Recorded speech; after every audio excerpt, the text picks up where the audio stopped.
الحمد لله وكفى وسلام على عباده الذين اصطفى أما بعد أعوذ بالله من الشيطان الرجيم بسم الله الرحمن الرحيم ومن آياته أن خلق لكم من أنفسكم أزواجا لتسكنوا إليها وجعل بينكم مودة ورحمة إن في ذلك لآيات لقوم يتفكرون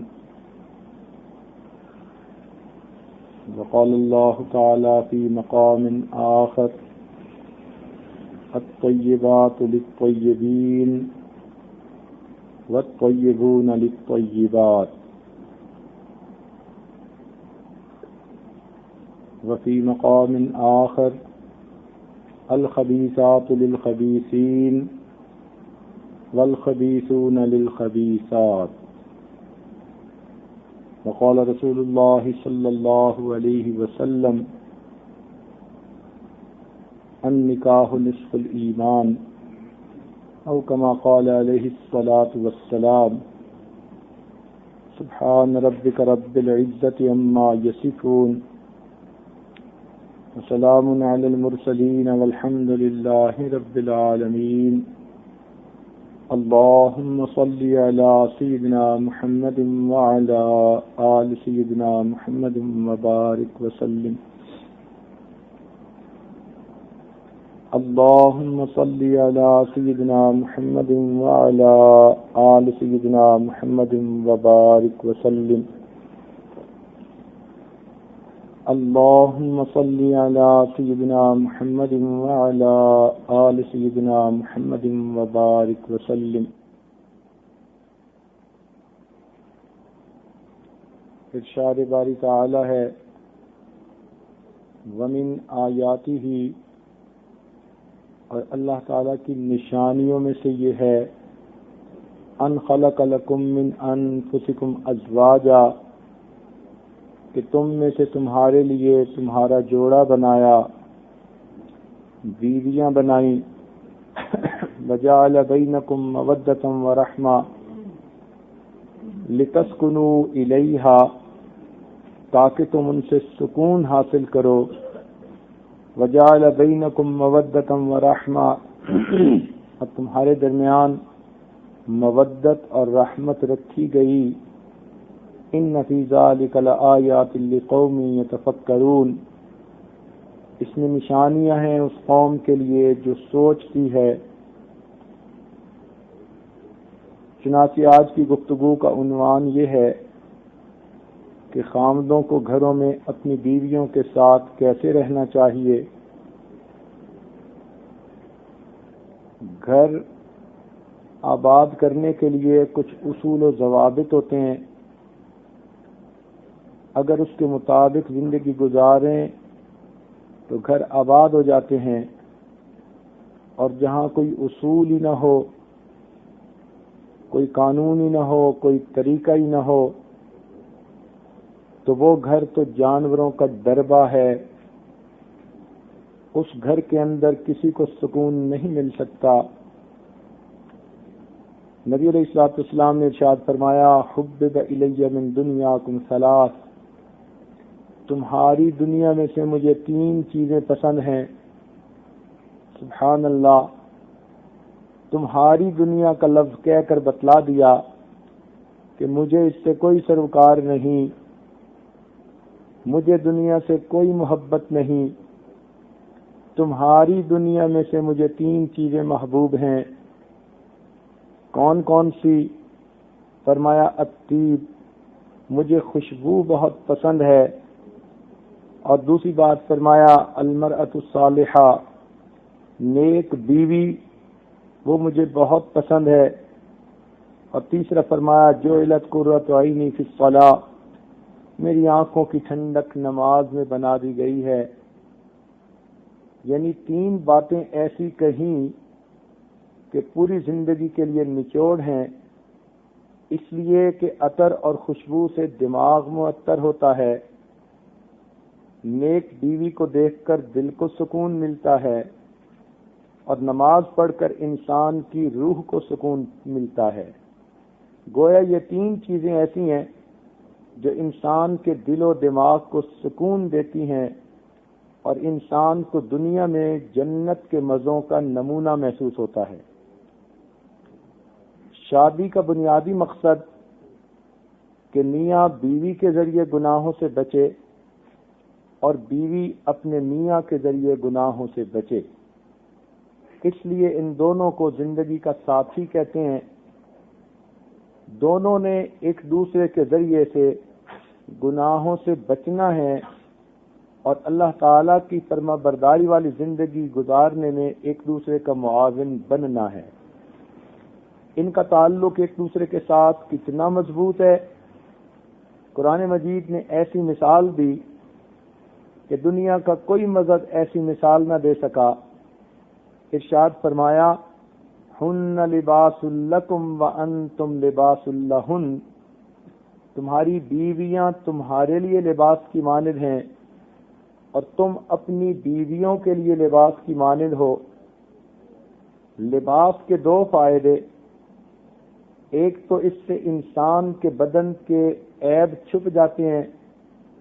اگر بے لباس مرد کو کہیں کہ لوگوں میں چلا جائے تو شرم کے مارے اس کو پسینہ آ جائے، اور اگر اسے لوگوں کے سامنے بے لباس کوئی زبردستی کر دے تو جی چاہے کہ زمین پھٹے اور میں اندر اتر جاؤں۔ تو اس طرح انسان اپنے جسم کے اعضاء کو دوسروں سے چھپاتا ہے۔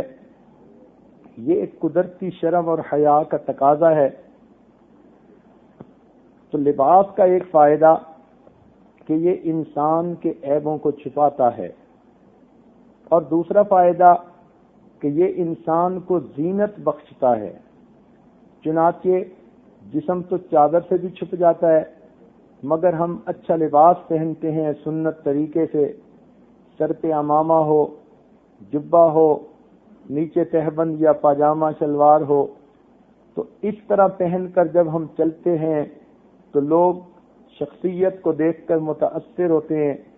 معلوم ہوا کہ کپڑوں نے انسان کی شخصیت کو زیبائش بخشی۔ تو یہ دوسرا فائدہ ہے۔ یہی دو مثالیں میاں بیوی کے تعلق کے لیے کہی جا سکتی ہیں کہ اگر بیوی نہ ہو تو خاوند اپنے جنسی تقاضوں کے پیچھے معلوم نہیں کہاں کہاں منہ مارتا پھرے اور لوگوں کے سامنے ذلت و رسوائی اٹھاتا پھرے۔ میاں بیوی کی زندگی کی وجہ سے اس کی شخصیت کے عیب چھپ گئے۔ اور دوسری بات کہ اگر مرد کو اکیلا گھر میں رہنا پڑے تو گھر کے اندر بھی بے ترتیبی اور اس کی زندگی کا کوئی کام ڈھنگ کا نہیں ہوگا، نہ اس کا لباس صاف ستھرا ہوگا، نہ اس کے گھر میں کھانے پکانے کا نظم ٹھیک ہوگا، لہذا اس کی زندگی کے اندر جمال نہیں ہوگا، ہر وقت ملال رہے گا۔ تو بیوی کے آنے سے انسان کی زندگی کو زینت نصیب ہو جاتی ہے۔ اور ایک تیسری چیز ہے جو اس عاجز کے سمجھ میں آتی ہے کہ لباس انسان کے جسم کے سب سے زیادہ قریب ہوتا ہے۔ کوئی بھی چیز ایسی نہیں جو لباس سے زیادہ انسان کے جسم کے قریب ہو۔ تو قرآن مجید نے جو لباس کی مثال دی، تشبیہ دی، تو بتانا یہ مقصد تھا کہ میاں بیوی کو پیغام مل جائے کہ اے خاوند، تیرے لیے اب زندگی میں سب سے زیادہ قریب ہستی وہ تیری بیوی ہے، اور بیوی کو پیغام دیا گیا کہ تیرے لیے اب زندگی میں سب سے جو قریب ترین ہستی ہے وہ تیرا خاوند ہے۔ تم دونوں ایک دوسرے کے لباس کی طرح ایک دوسرے کے جسم کے قریب ہو۔ تو جب کوئی چیز اتنی قریب ہوتی ہے تو صاف ظاہر ہے کہ اس سے انسان کو محبت ہوتی ہے، تعلق ہوتا ہے۔ تو قرآن مجید نے میاں بیوی کے درمیانی تعلق کو اتنے خوبصورت لفظ کے ساتھ تشبیہ دے کر واضح کر دیا کہ انسان کی عقل اس بات پر حیران ہوتی ہے۔ تاہم شادی کا بنیادی مقصد قرآن مجید میں یہ ہے لِتَسْكُنُوا إِلَيْهَا، کہ تاکہ تم اس سے سکون پاؤ۔ معلوم ہوا کہ جو لوگ شریعت و سنت کے اصولوں والی زندگی گزارتے ہیں ان کی زندگی میں سکون ہوتا ہے، اور جہاں آپ دیکھیں کہ میاں بیوی کی زندگی میں سکون نہیں، ہر وقت کا جھگڑا ہے، چخ چخ ہے، ہر وقت کی جلی کٹی باتیں ایک دوسرے کو کرتے سناتے ہیں، بحث مباحثہ ہے، سمجھ لیں کہ کہیں نہ کہیں دال میں کالا ہے، یا بیوی کی طرف سے کوتاہی ہے یا میاں کی طرف سے کوتاہی ہے۔ اور عام طور پر ہمارا تجربہ یہ کہ دونوں طرف سے کوتاہی ہوتی ہے، تالی ایک ہاتھ سے نہیں بجتی، دونوں ہاتھوں سے بجا کرتی ہے۔ تو جب دونوں طرف کمیاں کوتاہیاں ہوتی ہیں تو پھر زندگی کا سکون غارت ہو جاتا ہے، اور انسان کے گھر کی زندگی اس کے لیے جہنم کا نمونہ بن جاتی ہے۔ اب اس پرسکون زندگی کو حاصل کرنے کے لیے قرآن مجید نے دو لفظ بتائے، وَجَعَلَ بَيْنَكُمْ مَوَدَّةً وَرَحْمَةً، اور تمہارے درمیان مودت اور رحمت رکھ دی گئی۔ مودت کہتے ہیں آپس کے پیار، جس میں دوستی کا انداز زیادہ ہو، اس کو مودت کہتے ہیں۔ اور واقعی شادی شدہ زندگی میں دو حصے ہوتے ہیں، ایک جوانی کا حصہ اور ایک بڑھاپے کا حصہ۔ جوانی میں میاں بیوی اگر کسی وقت ایک دوسرے سے لڑ جھگڑ بھی بیٹھتے ہیں تو جنسی تقاضا ایسا ہوتا ہے کہ تھوڑی وقت میں پھر ایک دوسرے کے ساتھ اکٹھے ہوتے ہیں، دونوں کو جنسی خواہش مجبور کرتی ہے کہ ایک دوسرے کے ساتھ اکٹھے ہوں۔ تو معلوم ہوا کہ جوانی کے اندر تو جنسی کشش بھی دونوں کو اکٹھا رکھتی ہے، اس لیے اس میں مودت کا لفظ استعمال کیا، یعنی دونوں میں دوستی کا پہلو غالب ہوتا ہے۔ لیکن جب بوڑھا ہو جاتا ہے انسان تو پھر اس وقت میاں کو بیوی کی ضرورت نہیں، بیوی کو میاں کی ضرورت نہیں، وہ جنسی تعلق یا تو بہت کمزور ہو جاتا ہے یا پھر بالکل ختم ہو جاتا ہے۔ تو جوڑ کے رکھنے والا وہ جو جنسی تقاضا تھا وہ تو ختم ہو گیا۔ اب دونوں میاں بیوی کیسے مل کر زندگی گزاریں گے؟ تو قرآن مجید کا خوبصورت انداز دیکھیے، بلاغت دیکھیے، قرآن مجید کا اعجاز دیکھیے کہ اس کے لیے رحمت کا لفظ استعمال کیا۔ رحمت کا مراد دوسرے کے اوپر شفقت کا ہونا، ترس کھانا۔ کیا مطلب کہ اب تمہاری بیوی نے جوانی تمہاری خاطر لٹا دی، اب وہ بڑھیا ہو چکی ہے، اگرچہ اب تمہاری ضرورت کے قابل نہیں، لیکن اتنا عرصہ تمہاری خدمت وہ کر چکی، آفٹر آل اس کا بھی تو کوئی اس کو صلہ ملنا چاہیے۔ اس لیے قرآن مجید نے رحمت کا لفظ استعمال کیا۔ چنانچہ بڑھاپے میں خامن کو یہ سوچنا چاہیے کہ جس عورت لڑکی نے اپنی جوانی میرے نام پر گزار دی، میرے بچوں کی تربیت میں گزار دی، میری خادمہ بن کر اس نے میری زندگی میں جوانی گزار دی، اب وہ بڑھاپے میں اگر بیمار بھی ہے، اب بڑھاپے میں اگر وہ ہڈیوں کا ڈھانچہ بھی ہے، جیسی کیسی ہے، اب اس کا کریڈٹ اتنا بن چکا کہ مجھے اس کو اپنے ساتھ رکھنا ہے اور مجھے اس کو اپنے سے دور نہیں کرنا۔ اسی طرح بیوی بھی سوچے کہ خامن نے اپنی ساری جوانی تو میرے اور بچوں کے لیے گزار دی، اب یہ بیماریوں کا مجموعہ بن گیا، مجھے اس کی خدمت اس لیے کرنی ہے کہ اتنا عرصہ اس نے مجھے محبت دی، پیار دیا، شفقت دی، لہذا یہ رحمت، یہ ترس کا پہلو جب ایک دوسرے پر غالب ہوگا تو پھر بڑھاپے میں بھی دونوں آپس میں محبت ہوگی۔ بڑھاپے میں انسان کو نسیان کا مرض ہو جاتا ہے، بڑھاپے میں انسان ذرا جلد بازی طبیعت میں آ جاتی ہے، غصہ زیادہ ہو جاتا ہے، لیکن جب ایک دوسرے کے اوپر رحمت اور شفقت کا معاملہ غالب ہوگا پھر ایک دوسرے کی غلطیوں سے درگزر کرنا آسان ہوگا۔ باوجود اپنی کمی کوتاہیوں کے اور بڑھاپے کی بیماریوں کے میاں بیوی بڑھاپے میں بھی محبت بھری زندگی گزاریں گے۔ تو دین اسلام کا حسن دیکھیے کہ ازدواجی زندگی میں دو لفظ استعمال کیے، مودت کا تعلق جوانی کی زندگی کے ساتھ ہے اور رحمت کا تعلق بڑھاپے کی زندگی کے ساتھ ہے۔ بہرحال ہم اگر قرآنی تعلیمات کو اپنی مشعل راہ بنائیں گے تو یقیناً ہمیں قبر میں جانے تک اللہ تعالی سکون کی زندگی عطا فرمائیں گے۔ سنیے، اللہ رب العزت نے حضرت آدم علیہ السلام کو تو مٹی سے بنایا، لیکن جب اما حوا کو پیدا کیا، روایات میں آتا ہے کہ حضرت آدم علیہ السلام کی پسلی سے ان کو نکالا، گویا عورت کو اللہ تعالیٰ نے مرد کی پسلی سے نکالا۔ اس میں بھی ایک میسج ہے کہ یہ میاں بیوی کے درمیان ایسا تعلق ہے، ہم نے عورت کو تمہاری پسلی سے نکالا، پاؤں سے اس لیے نہیں بنایا کہ تم اسے پاؤں کی جوتی نہ سمجھ لینا، سر سے اس لیے نہیں بنایا کہ تم اس کو سر پہ نہ بٹھا لینا، ہم نے اسے پسلی سے بنایا ہے اور یہی تمہارے دل کے سب سے زیادہ قریب ہے، لہذا اے خاوند تم اپنی بیوی کو دل کے قریب رکھنا، تمہاری زندگی اچھی گزر جائے گی۔ اللہ رب العزت نے انسان کو محبت بھری زندگی گزارنے کا حکم دیا، چنانچہ یہ شادی شدہ زندگی اسلام کے نزدیک عبادت ہے۔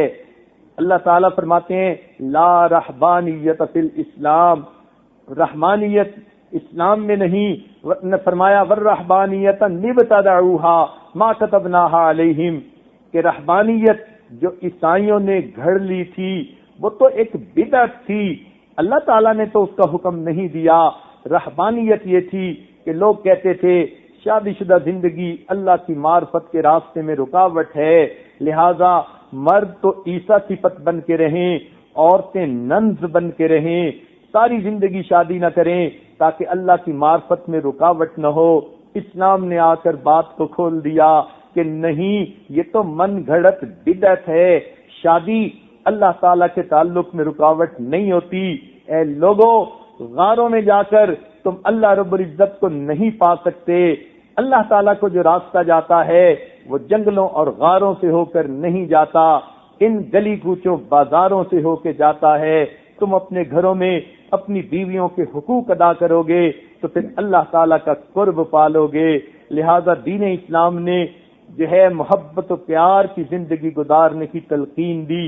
آج کفر کی دنیا میں لو میرج کا لفظ بہت عام ہے، وہ لوگ شادی سے پہلے ہی ایک دوسرے کے ساتھ جنسی تعلقات اختیار کر لیتے ہیں، لیو ٹوگیدر کرنا شروع کر دیتے ہیں۔ شریعت نے، اسلام نے اس کو 100% حرام قرار دے دیا اور فرمایا کہ اسلام میں لو میرج کا تصور نہیں بلکہ لو آفٹر میرج کا تصور ہے۔ جب شادی ہو گئی تو اب آپس میں جتنی محبت و پیار کی زندگی گزار سکتے ہو گزارو۔ شریعت نے شادی کا معاملہ فقط لڑکے اور لڑکی پر نہیں چھوڑا، یہ بات سمجھائی کہ یہ دو انسانوں کا یا جسموں کا ملاپ نہیں، دو خاندانوں کا ملاپ ہے۔ کفر کی دنیا میں شادی دو جسموں کا ملاپ ہوتی ہے اور دین اسلام میں شادی دو خاندانوں کا ملاپ ہوتی ہے۔ اسی لیے لڑکے اور لڑکی کی عمر میں ناتجربہ کاری ہوتی ہے، وہ ایک دوسرے کو صحیح طرح نہیں سمجھ سکتے، جذباتیت غالب ہوتی ہے، ممکن ہے کہ ان کو فیصلہ کرنے میں غلط فہمیاں ہوں اور کل ان کو مصیبتیں اٹھانی پڑیں۔ ماں باپ چونکہ زندگی گزار چکے ہوتے ہیں، a young leading the young is like a blind leading the blind, they can both fall into the ditch، دونوں گڑھے میں گر سکتے ہیں، لیکن صحیح رہنما وہی ہوتا ہے۔ A real guide is he who has gone all the roads which you want to go، ایک صحیح راہبر وہی ہوتا ہے جو اس راستے پہ چل چکا ہو جس راستے پہ تم چلنا چاہتے ہو۔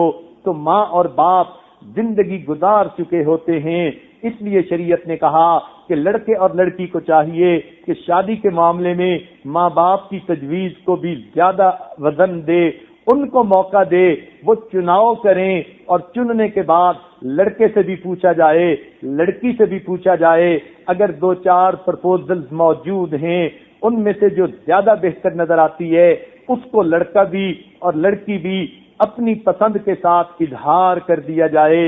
اس طرح جب سب مل کر کریں گے تو پھر ایک ایسا کام ہوگا کہ جس میں سب کی کنسنٹ بھی شامل ہوگی اور تجربے کی وجہ سے دھوکہ کھانے کے بھی چانسز کم ہوں گے، کیونکہ کفر کی دنیا میں لڑکا لڑکی مل کے شادی کرتے ہیں، بڑوں کی اس میں کوئی برکت شامل نہیں ہوتی، کوئی مشورہ شامل نہیں ہوتا، اس لیے وہاں پر ایک ایک دو دو سال شادی سے پہلے اکٹھے رہنے کے باوجود جب شادی کرتے ہیں تو ڈائیورس ریٹ 90% سے زیادہ ہو جاتا ہے۔ اب ذرا غور کیجئے، جس معاشرے میں 90% عورتوں کو طلاق ہو جائے، بھلا ان کو دل کا سکون کہاں ملے گا؟ دھکے کھاتی پھرتی ہیں، کبھی ادھر للچا کے دیکھتی ہیں، کبھی ادھر بے سہارا محسوس کرتی ہیں اپنے آپ کو، مگر دین اسلام نے کمزوری کو سامنے رکھتے ہوئے عورت پر شفقت فرمائی اور اس کو یہ پروٹیکشن دی کہ نہیں، نکاح کے ذریعے خاوند تمہارا ذمہ دار بنے گا اور تمہارے ماں باپ اس میں شریک ہوں گے، لہذا وہ تمام رشتے جن میں ماں باپ بھی نیک اور دیندار ہوں اور نیکی اور دینداری کو سامنے رکھیں، بچہ اور بچی بھی اپنی نیکی سامنے رکھیں اور پھر رشتے دین پر طے ہوں، ایسے تمام گھرانوں کے اندر سکون ہوتا ہے اور محبتیں ہوتی ہیں اور پیار ہوتا ہے۔ اس لیے دین اسلام نے لو آفٹر میرج کا تصور دیا۔ جب نکاح ہو گیا، جتنی محبت کرو گے اتنا اللہ تعالیٰ کی طرف سے اجر ملے گا۔ اس اجر کا تصور یہاں تک پیش کیا گیا کہ نبی علیہ الصلوۃ والسلام نے ارشاد فرمایا کہ جب میاں اپنی بیوی کو دیکھ کر مسکراتا ہے، بیوی اپنے میاں کو دیکھ کر مسکراتی ہے، اللہ تعالیٰ ان دونوں کو دیکھ کر مسکراتے ہیں۔ اس سے اندازہ لگانا چاہیے کہ اللہ تعالیٰ محبتوں بھری زندگی کو کتنا پسند کرتے ہیں۔ ہمارا ایک تجربہ ہے کہ ہمارے اس ماحول، مسلمانوں کے ماحول میں 99% مسلمان بچیاں شادی کے وقت جب گھر سے رخصت ہوتی ہیں تو ان کے دل کی یہ نیت ہوتی ہے کہ میں نے آج جا کر اپنا گھر بسانا ہے۔ 99% بچیاں گھر بسانے کی نیت سے گھر سے رخصت ہوتی ہیں، آگے خامن سے منحصر ہے۔ اگر اس نے صحیح برتاؤ کیا، گھر آباد ہو گیا، اگر اس نے مس ہینڈل کر لیا، گھر برباد ہو گیا۔ تو گھر کی بنیاد یہ خامن پر منحصر ہوتی ہے کہ وہ کس طرح بیوی کو رکھتا ہے۔ بیوی تو آتی ہی اسی نیت کے ساتھ ہے کہ میں نے تو اپنا گھر بسانا ہے۔ آخر کار اس نے ماں کو کیوں چھوڑا، باپ کو کیوں چھوڑا، بہن بھائیوں کو کیوں چھوڑا، اپنے وطن کو کیوں چھوڑا، اپنے گھر کو کیوں چھوڑا؟ سب کچھ اس لیے کہ ایک بندے کی خاطر کہ میں جاؤں گی تو اس کا گھر بساؤں گی۔ جو بچی اتنی قربانیاں دے سکتی ہے وہ اس سے زیادہ بھی قربان کر سکتی ہے، مگر اس کو خامن سے محبت ملنی چاہیے، پیار ملنا چاہیے، اچھے اخلاق ملنے چاہیے۔ تو اس سے معلوم ہوا کہ خامن کا برتاؤ اچھا ہو گھر اچھا بن جاتا ہے، خامن کا برتاؤ برا ہو گھر برباد ہو جاتا ہے۔ اسی لیے کسی نے عجیب بات کہی، house is built by hand and house is built by hand but home is built by heart. جب اینٹیں جڑ جاتی ہیں مکان بن جایا کرتے ہیں، لیکن جب دل جڑ جاتے ہیں گھر آباد ہو جایا کرتے ہیں۔ تو خامن کو چاہیے بیوی کو جو گھر لے کے آیا اب دل کو جوڑے اور اپنے گھر کو آباد کرے۔ دیکھیے پھر اللہ تعالیٰ کی طرف سے کیسی رحمتیں ہوتی ہیں۔ خامن حضرات کو یہ بات ذہن میں اچھی طرح ذہن نشین کر لینی چاہیے کہ ہر عورت کے 3 تقاضے ہوتے ہیں، وہ 3 چیزوں کی طلبگار ہوتی ہے۔ اسے اپنی ازدواجی زندگی میں 3 چیزوں کی ضرورت ہوتی ہے، یعنی ہر شادی شدہ عورت کی 3 ڈیمانڈز ہوتی ہیں۔ ان میں سے پہلی ڈیمانڈ اس کی پروٹیکشن ہوتی ہے، اس لیے وہ گھر بار چھوڑ کے آ جاتی ہے۔ اب جہاں آتی ہے وہ تو خاوند کی وجہ سے آتی ہے، وہاں اس کو پروٹیکشن چاہیے، اپنی جان کی پروٹیکشن، اپنی عزت کی پروٹیکشن، اپنے ایمان کی پروٹیکشن، اس کو پروٹیکشن چاہیے۔ کوئی ایسی جگہ ہو، سر چھپانے کی جگہ اس کے پاس ہو، وہ اپنے گھر میں اپنے بچوں کے ساتھ محفوظ رہ سکے، اس کا خاوند اس کی حفاظت کر سکے۔ اگر اس عورت کو پروٹیکشن کی سینس مل گئی تو اس کی گویا ایک ڈیمانڈ پوری ہو گئی، اور یہ اس کا جو ہے فطری تقاضا ہے۔ اگر خاوند کسی جگہ بیوی کو ایسا رکھتا ہے کہ اس کو پروٹیکشن ہی نہیں دے پاتا تو پھر گھر کیسے آباد ہوگا؟ لہذا عورت کو پروٹیکشن ملنی چاہیے، اور اس کا یہ بھی ہوتا ہے کہ وہ بھی انسان ہے۔ یہ نہیں کہ اچھی باتیں ہوئیں تو تب تو ٹھیک ہے، ذرا سی غلطی ہوئی ہم تمہیں اکھاڑ کے پھینک دیں گے، جیسے کسی مرجھائے ہوئے پودے کو پھینک دیتے ہیں۔ تو یہ سیلف آف پروٹیکشن اس کے اندر نہیں ہوتی۔ خاوند ایسی محبت دے کہ بیوی یہ سمجھے کہ یہ میری اچھائی کو بھی قبول کرے گا، اور اگر مجھ سے کوئی کوتاہی ہوئی، اس کے اندر حلم اتنا ہے، ظرف اتنا ہے کہ یہ میری کوتاہی کو بھی قبول کرے گا، اصلاح کی کوشش کرے گا، یہ نہیں کہ مجھے توڑ کے پھینک دے گا۔ لہذا سب سے پہلی چیز جو بیوی کی ضرورت ہوتی ہے، اس کو پروٹیکشن چاہیے، خاوند اس کی اچھائی اور برائی کا ذمہ دار بنے، بیوی کو یہ تسلی دے کہ ہاں تم اب میری خاطر یہاں آئی ہو، اب تمہارے نفع نقصان کا میں ذمہ دار ہوں۔ جب خاوند کو بیوی یوں محسوس کرے گی کہ یہ میرا سہارا ہے، میرے ساتھ، یہ میرے لیے جو ہے زندگی کا سایہ ہے، مجھے اللہ تعالیٰ نے ایک آسمان کی چھت عطا کر دی اور ایک خاوند کے گھر کی چھت عطا کر دی، میں 2 چھتوں میں رہتی ہوں، مجھے اب کیا فکر کی ضرورت ہے؟ تو عورت کے اندر سے فیئر آف ان نون نکل جاتا ہے، کل کو کیا ہوگا، میرے مستقبل کا کیا بنے گا، عورت کے ذہن سے یہ خطرہ دور ہو جاتا ہے، لہذا عورت گھر میں پرسکون ہو جاتی ہے۔ تو سب سے پہلی چیز ازدواجی زندگی میں عورت کو پروٹیکشن کی ضرورت ہوتی ہے اور خاوند کو چاہیے کہ وہ یہ پروٹیکشن اسے پرووائڈ کرے۔ دوسری اس کی ڈیمانڈ جو اس کی شادی شدہ زندگی میں اس کی ضرورت ہوتی ہے کہ اس کو اپنے میاں کی اٹینشن چاہیے ہوتی ہے، خاوند کی توجہ چاہیے، خاوند اپنی بیوی کو وقت دے، اس کے ساتھ وقت گزارے، اس کا حال احوال پوچھے، یہ نہیں کہ خاوند جو ہے وہ دفتر کے کاموں میں مصروف ہے اور بیوی گھر میں بیمار ہے تو کئی دن اس کی طبیعت پوچھنے کی فرصت نہیں، اس کو ڈاکٹر کے پاس لے جانے کی فرصت نہیں۔ جب عورت کو جو ہے یہ محسوس ہوگا کہ میرا خاوند تو مجھے توجہ ہی نہیں دیتا، میری جو ہے وہ کسی ضرورت کا خیال ہی نہیں رکھتا، تو عورت کبھی بھی پرسکون زندگی نہیں گزار سکتی۔ لہذا خاوند کی ذمہ داریوں میں سے ہے کہ وہ اپنی بیوی کو اٹینشن دے۔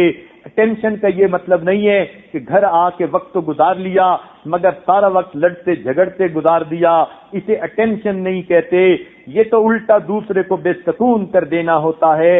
اٹینشن سے مراد کہ دوسرے کو توجہ ملے، اس کو سیٹسفیکشن ملے، ہر طرح کی سیٹسفیکشن، مورل سیٹسفیکشن اس کو دینا، یہ بھی خاوند کی ذمہ داری۔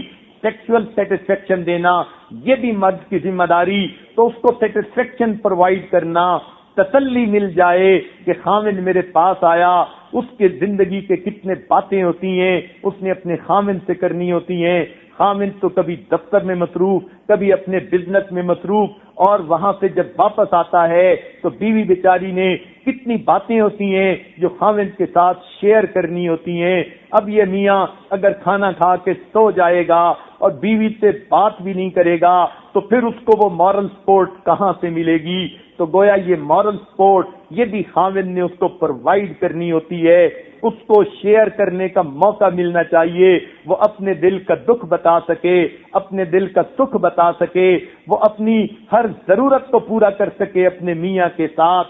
اس کو کہتے ہیں خاوند کی اٹینشن اس کو مل جانا۔ یہ نہیں کہ میاں جو ہے باہر سے آیا، بیوی اس کے لیے بنی سنوری اور گھر کو صاف ستھرا کر کے کھانا تیار کر کے بیٹھی ہے، خاوند آئے گا اور میرے ساتھ کھانا کھائے گا، اور خاوند صاحب اپنے بزنس کے کسی معاملے میں موڈ آف کر کے آئے اور آتے ہی کہنے لگے کھانے کی ضرورت نہیں، میں تو سو جاؤں گا۔ سوچئے پھر اس بیوی کے دل سے کیا گزرے گی۔ تو پہلی چیز اس کو پروٹیکشن کی ضرورت ہوتی ہے، اور دوسری چیز اس کو خاوند کی اٹینشن کی ضرورت ہوتی ہے۔ اب اگر خاوند اس پر توجہ نہ دے، صاف ستھر جتنا مرضی قربان ہوتے پھریں، اس کی نندیں اس کے جتنے مرضی گن گاتی پھریں، بیوی کو کبھی سکون نہیں مل سکتا، وہ ہمیشہ پریشان رہے گی، اس لیے کہ اس کو خاوند کی توجہ نہیں ملتی۔ اس لیے کتنی مرتبہ دیکھا کہ اپنے میں رشتہ داریاں ہوتی ہیں، خاوند اپنی خالہ کے گھر جاتی ہے، سب لوگ اس کے ساتھ بہت اچھے ہوتے ہیں مگر اس کا میاں کسی بری عادت میں گرفتار ہوتا ہے، ہوش میں ہی نہیں ہوتا، پینے پلانے کے چکر میں ہوتا ہے۔ ایسی عورت کو کبھی بھی سکون نہیں مل سکتا، اس لیے کہ جس کی خاطر وہ گھر چھوڑ کے آئی اب وہی اس کو توجہ نہیں دے پاتا تو پھر اس کو کیسے سکون ملے گا؟ تو یہ اس کی شرعی ضرورت ہے اور ڈیمانڈ ہے، اور یہ خاوند کی ریسپانسبلٹی ہے کہ وہ بیوی کو اٹینشن دے، تاکہ وہ بیوی اپنے دل کا دکھ سکھ اس کے ساتھ کر سکے، اپنا وقت اس کے ساتھ گزار سکے۔ اور ایک تیسری چیز کہ بیوی چاہتی ہے جب میں خاوند کے لیے ہر چیز کی حفاظت کرتی ہوں، خاوند کے کہنے کے مطابق ہر کام کو پورا کرتی ہوں، تو میرے اچھے کام پر مجھے شاباش ملنی چاہیے، تعریف ہونی چاہیے، میری قدر ہونی چاہیے۔ جب اچھے کام بیوی کرے اور خاوند اس کی پرواہ نہ کرے، وہ انکنسیڈریٹ بن جاتا ہے، پھر بیوی کو کہاں سکون ملے گا؟ کیونکہ اس نے تو بیوی کی جو ہے کسی اچھی بات کا دھیان ہی نہ دیا۔ بیوی اس کی خاطر اچھے اچھے کھانے بناتی ہے، یہ کھا تو لیتا ہے، مگر کوئی ایک بات ایسی نہیں کہتا جس سے اس کی انکریجمنٹ ہو، یا جس سے اس کو ورڈ آف سیٹسفیکشن مل جائیں، ورڈز آف انکریجمنٹ مل جائیں، تو پھر بیوی کو سکون نہیں ملتا۔ لہذا تین چیزیں ابتدا میں یہ بات سمجھ لیجئے کہ ہر دنیا کی ہر بیوی کی یہ ضرورت ہوتی ہیں۔ ایک اس کو سینس آف پروٹیکشن ملنی چاہیے، دوسرا اس کو خاوند کی اٹینشن ملنی چاہیے، اور تیسرا اس کو اپریسیشن ملنی چاہیے۔ اس لیے کہ یہ اپریسیشن انسان کی فطرت ہے۔ ہر بندہ اچھا کام کرتا ہے تو چاہتا ہے کہ میرے اچھے کام کو اچھا کہا جائے، تو اگر کوئی اچھے کو اچھا نہ کہے اس کا دل ٹوٹتا ہے۔ اس لیے یہ فطری تقاضا ہے، خاوند کو یہ تینوں چیزیں پوری کرنی ہیں، مگر کیونکہ دین کا علم نہیں ہوتا اس لیے خامدوں کی طرف سے کوتاہیاں ہوتی ہیں، غلطیاں ہوتی ہیں۔ آج کی اس محفل میں کیونکہ خامد کے عنوان سے بتانا ہے کہ خامد کو گھر میں کیسے رہنا چاہیے، اس لیے ابتدا میں 10 ایسی خطرناک غلطیاں بتا دیتے ہیں جو اکثر و بیشتر خامد حضرات کر لیتے ہیں اور جن کی وجہ سے گھر کی زندگی بے سکون ہو جاتی ہے۔ خامد حضرات تک اگر اس عاجز کی آواز پہنچے، وہ اس کو توجہ سے سنیں، دل کے کانوں سے سنیں اور اس کو اپنے پلے باندھ لیں۔ سب سے پہلی بات کہ خامد کو چاہیے اپنی بیوی کو کبھی بھی نظر انداز نہ کرے۔ یہ عام طور پر نوجوان بچوں کی عادت ہوتی ہے، اول تو گھر میں آتے دیر سے ہیں، اگر آ بھی جاتے ہیں ادھر ادھر کے کاموں میں مصروف رہتے ہیں، بیوی کو وقت نہیں دیتے، اگر اس کو نظر انداز کر دیتے ہیں، محفل میں بیٹھیں گے، لوگوں کو توجہ دیں گے، بیوی کی طرف دھیان نہیں ہوگا۔ اگر رشتہ داروں کی عورتیں آ گئیں ان کے ساتھ بڑے خوشی سے باتیں کریں گے، مگر بیوی کے ساتھ بات کرنے کی فرصت نہیں۔ یاد رکھیے خامد جو ہے یہ بہت بڑی خطرناک غلطی کرتا ہے، اپنی بیوی کو اگنور کر رہا ہوتا ہے۔ اس کے اوپر آپ نے کتنی حکایتیں سنی ہوگی، کتنی باتیں سنی ہوگی کہ اپنی جوانی کے نشے میں وہ یوں سمجھتا ہے یہ تو اب ہے ہی بیوی، اب اس کو جو ہے توجہ دینے کی یا محبت دینے کی کیا ضرورت ہے۔ یہ بہت بڑی غلطی ہوتی ہے، لہذا بیوی کو کبھی بھی نظر انداز نہیں کرنا چاہیے۔ بلکہ لطیفہ مشہور ہے کہ خامد بیٹھا کتاب کا مطالعہ کئی گھنٹوں سے کر رہا تھا، بیوی بیچاری آگے پیچھے طواف کرتی پھر رہی تھی، کبھی تو ہماری طرف بھی محبت کی نظر اٹھا کے دیکھ لے، مگر خامد کو کام سے فرصت نہیں تھی۔ چنانچہ جب اس نے دیکھا اب تو سونے کا وقت بالکل ہی قریب آ گیا اور اس کی تو آنکھیں ہی بند ہو رہی ہیں، تو بیوی قریب آئی اور آ کر کہنے لگی کاش میں بھی کوئی کتاب ہوتی، اتنے گھنٹے آپ مجھے بھی بیٹھ کے دیکھتے رہتے۔ اب خامد نے بیوی کی طرف دیکھا اور کہنے لگا ہاں تمہیں تو کوئی ڈائری ہونا چاہیے تھا تاکہ ہر سال میں ڈائری کو بدل لیا کرتا۔ اب اگر خامد کی سوچ ایسی ہوگی، سوچئے پھر جو ہے بیوی کو کہاں سکون ملے گا۔ تو سب سے پہلے کہ بیوی کو کبھی بھی نظر انداز نہیں کرنا چاہیے۔ اگر دوسروں کے ساتھ محبت و پیار سے باتیں کرتا ہے محرم عورتوں سے، تو بیوی تو ان سے بھی زیادہ محبت و پیار کی مستحق ہے، اس سے بھی محبت کی باتیں کرنی چاہیے۔ بلکہ ایک کسی کافر نے اپنے ماحول کے اندر یہ بات کہی کہ جس پیار کی نظر سے خامد اپنے ہمسائے کی لڑکی کو دیکھ لیتا ہے، اگر کبھی اس نظر سے ایک مرتبہ دن میں ایک بار اپنی بیوی کو دیکھ لے تو اس کا گھر کبھی برباد نہیں ہوگا۔ تو معلوم ہوا کہ خامد کو چاہیے اپنی بیوی کو نظر انداز کبھی بھی نہ کرے، اس کو بھرپور توجہ دے، اس کو محسوس کروائے کہ نہیں، میرے نزدیک تم بہت کچھ ہو، میرے دل میں تمہارے لیے بڑی جگہ ہے، بڑا مقام ہے، تو یہ بیوی کو سیٹسفیکشن مل جاتی ہے۔ تو یہ خطرناک غلطی انسان کبھی نہ کرے کہ بیوی کو نظر انداز نہ کرے۔ کئی خاوند آپس میں بیٹھ کے باتیں کرتے ہیں، اور جی میں نے تو کبھی بیوی کو کوئی ویلیو ہی نہیں دی۔ وہ پرلے درجے کے بے وقوف ہوتے ہیں، ان کو شریعت کا پتہ ہی نہیں ہوتا، لگتا ہے شریعت کی ہوا ہی نہیں لگی ہوتی، اس لیے وہ کہتے ہیں ہم تو اپنی بیوی کو نظر انداز کرتے ہیں۔ یہ پہلی خطرناک غلطی۔ اور دوسری خطرناک غلطی یہ کرتے ہیں کہ بیوی کے سر پہ ہر وقت تلوار طلاق والی لٹکا دیتے ہیں۔ ذرا سی کوئی بات ہوئی، میں تمہیں فیصلہ دے دوں گا، میں تمہیں گھر پہنچا دوں گا، تم کیا سمجھتی ہو، مجھے کئی رشتے ملتے ہیں، میں تمہیں جو ہے چھوڑ دوں گا۔ یاد رکھنا، جس خامن نے بیوی کے سر پہ طلاق کی تلوار لٹکا دی، اب اس بیوی کو کبھی سیٹسفیکشن نہیں ہو سکتی۔ خامن کو ایک دفعہ کہہ کے چلا گیا میں تمہیں طلاق دے دوں گا ورنہ، اور وہ تو نہیں سوچتا کہ بیوی کے ذہن کے اندر کیا طوفان مچ گیا۔ اس کو جو ہے اب بے سہارا اپنی ذات نظر آنے لگ گئی۔ اب وہ بیٹھ کے سوچتی رہتی ہے اگر یہ بندہ مجھے چھوڑ ہی دے تو میرا بنے گا کیا۔ اب وہ کیا کرتی ہے، یا تو پھر والدین سے اپنی ایکویشن اور پکی کر لیتی ہے، ان کو اپنی ہر بات میں رازدار بناتی ہے۔ اگر مجھے خامن کبھی دھکا دے دے، کم از کم میں اپنے ماں باپ کے پاس تو چلی جاؤں، کیونکہ اب اس کو سینس آف پروٹیکشن نہیں رہی۔ یا کبھی وہ یہ سوچتی ہے کہ اگر خامن مجھے چھوڑ دے میں کیا کروں، چنانچہ وہ کہے گی اچھا میں جاب کر لوں گی، ماں باپ کے گھر تو جا نہیں سکتی، اس لیے مجھے اپنے آپ کو جو ہے سنبھالنا ہے۔ لہذا اب اس کے ذہن میں شیطان الٹی سیدھی باتیں ڈالے گا، تم اس طرح اپنے آپ کو سپورٹ کر لینا، تم اپنا تعلق فلاں سے بھی رکھو، فلاں سے بھی رکھو۔ بلکہ ہم نے تو یہ تجربہ کیا کہ جو لوگ کہتے ہیں ہم تمہیں طلاق دے دیں گے، بات بات پر ان کی بیویاں اگر دیندار نہ ہو تو وہ دوسرے مردوں کے چکر میں پڑ جاتی ہیں، ان کو بھی سٹینڈ بائی کے طور پر رکھتی ہیں، پھر ان کے ذہن میں گناہ نہیں رہتا۔ شیطان ان کو سکھاتا ہے یہ خاوند تو پتہ نہیں کب تمہیں چھوڑ دے، اور ماں باپ کے گھر جا کے تو میں نے بیٹھنا نہیں، لہذا اب مجھے کسی اور کو سٹینڈ بائی رکھنا چاہیے۔ لہذا یہ عورت اپنے خامد کے گھر رہتے ہوئے کسی نہ کسی سے اپنا تعلق اس درجے میں رکھتی ہے اگر یہ مجھے چھوڑے تو کوئی دوسرا اپنانے والا ہو۔